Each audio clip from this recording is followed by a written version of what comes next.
ठीक है।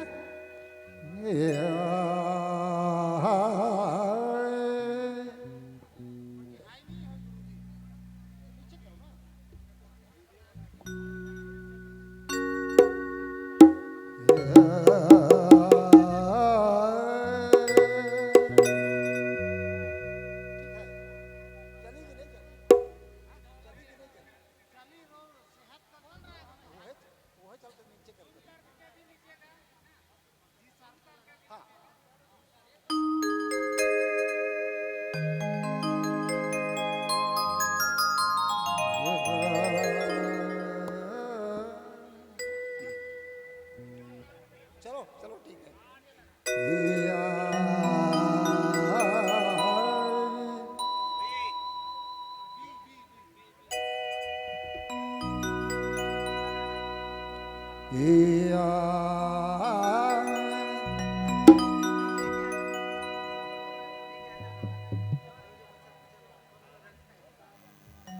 हाँ, ये जो गुमलाबासी मन खासी जतरा लगा है, इस जतरा के हमरे के आगे बढ़ाए थे।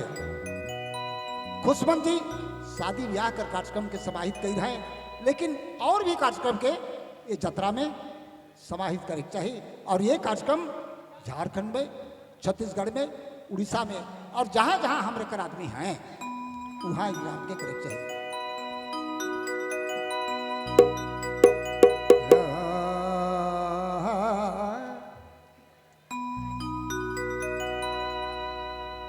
लगा रे गुमुला बसी, लगा है गुमुला बसी।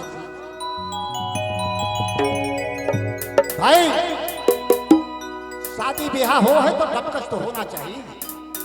कन्या भेर भी, कन्या और बर भेर काले और बन के भी डबकस करना चाहिए। चलो खड़ा हो जाओ लड़का लोग, खड़ा हो जाओ, डबकस करो, जोड़ाओ।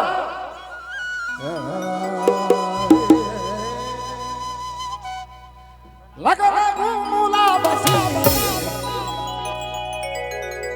ये संदीप चलो ना, डमकच लगाओ। आज ठाट नगरा सही टाइम में कहाँ भाग गया रे? लगा गुमुला बसी। ये खुशबनी हो रही, लगा खुशबू बाबू।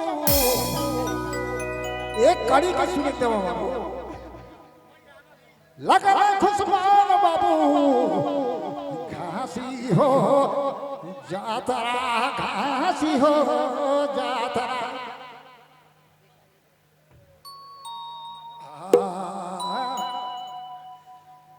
घासी जातरा के माती भूलावे बाबू, आगे भावे बाबू, आगे बढ़ावे।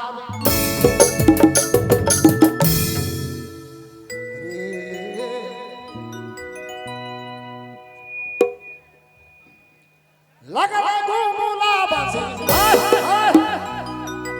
लगा गुमुला बसी। घासे हो जातरा, घासी हो जातरा, घासे हो जातरा। जातरा के भोया मती भुलावे, भाई आगे बढ़ावे, आगे बढ़ावे।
जय झारखंड, जय घासी समाज, जय घासी समाज, जय घासी समाज।